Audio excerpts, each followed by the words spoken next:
ఏంటి కీర్తి, అంకుల్ నా గురించి మర్చిపోయారా? అలా అంటావేంటి విష్ణు? లేకపోతే తన ఇన్ఫ్లుయెన్స్తో బెయిల్ మీద నన్ను బయటికి తీసుకొస్తానని ప్రామిస్ చేశారు. ఆ తర్వాత ఆయన మళ్ళీ కనిపించనే లేదు. తను కనిపించలేక నన్ను పంపించారు విష్ణు. తనిక్కడికి రాకపోవడానికి కారణం ఏంటో తెలుసా?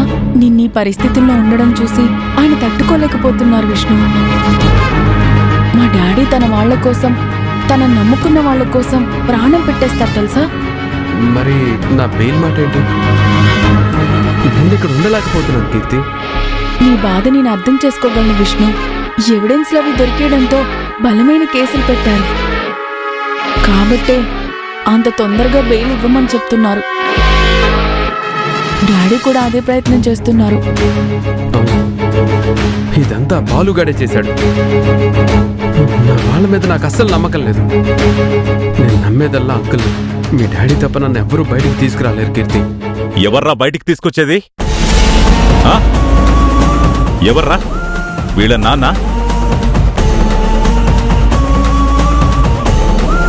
అన్ని స్నేహాలు నిజాలు కావు.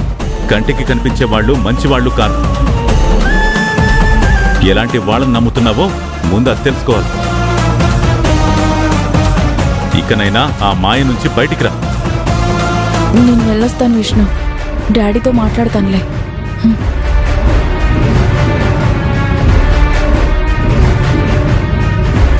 ఎస్ఐ గారు, మావాడి బెయిల్ పేపర్స్ అండి.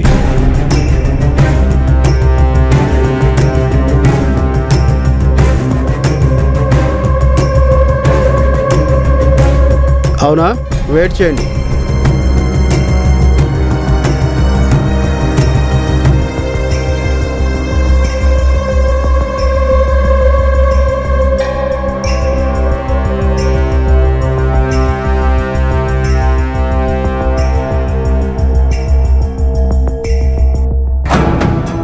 ఎస్ఐ గారు, మేము ఆల్రెడీ వచ్చి 1 అవర్ అయిందండి.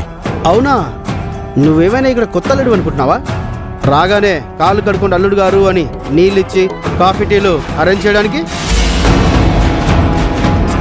విష్ణు బెయిల్ పేపర్ తీసుకొచ్చావంటే అలా మాట్లాడతారేంటి సార్? ఓ, నువ్వు లాయర్వి కదా,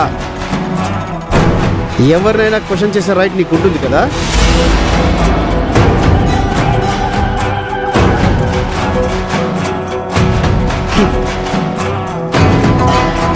ఏంటి సార్, బెయిల్ పేపర్స్ అలా పడేశారేంటి?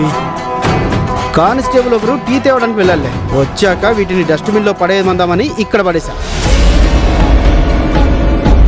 సార్, బెయిల్ పేపర్స్ డస్ట్బిన్లో వేస్తానంటున్నారు. మీరు ఇదే మాట కోర్టులో మాట్లాడగలరా?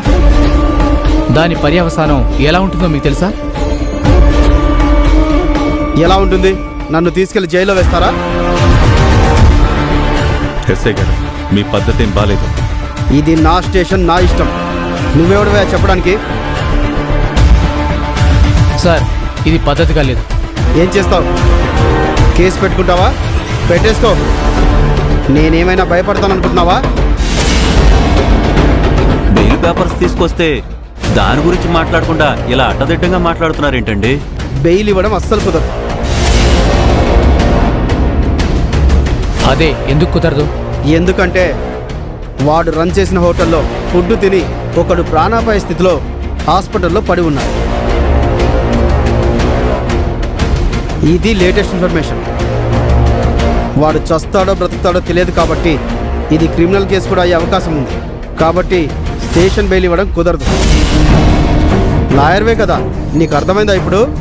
ఫుడ్ పాయిజన్ అయి ఒకరు హాస్పిటల్ అడ్మిట్ అయ్యారా? ప్రస్తుతానికి ఒకడు. తెల్లారేసరికి ఎంతమంది అవుతారో నాకు తెలీదు. అర్థమైంది ఎస్ఐ గారు, మీరిదంతా కావాలని చేస్తున్నారని మాకు అర్థమవుతుంది. ప్రభుత్వ ఉద్యోగం చేస్తూ గవర్నమెంట్ జీతం తీసుకుంటూ ఆ చైర్మన్ గాడిచ్చే లంచాల కాశపడి వాడికి నచ్చినట్టు పనిచేస్తున్నారు. ఏయ్, ఏంటి ఎక్కువ మాట్లాడుతున్నావు? లంచాలు గించాలన్నావంటే నిన్ను కూడా లోపలేస్తా. వేయండి సార్, వేయండి. శివరామరాజు గారు, ఆగండి. ఎస్ఐ గారు, ప్లీజ్ అండి. ఇదిగో, నన్ను రిక్వెస్ట్ చేయడం కాదు. దీనంతటికీ కారణం బాపిరెడ్డి గారే అని ఈయన ఫీల్ అవుతున్నాడు కదా. నేను కూడా ఆయన కిందే పనిచేస్తున్నానని అనుకుంటున్నాడు కదా. ఆ నమ్మకమే ఉంటే నన్ను రిక్వెస్ట్ చేయడం మానేసి పోయి ఆ బాపిరెడ్డి గారిని రిక్వెస్ట్ చేసుకోండి. ఏమైనా ఫలితం ఉంటుంది. వెళ్ళండి వెళ్ళండి.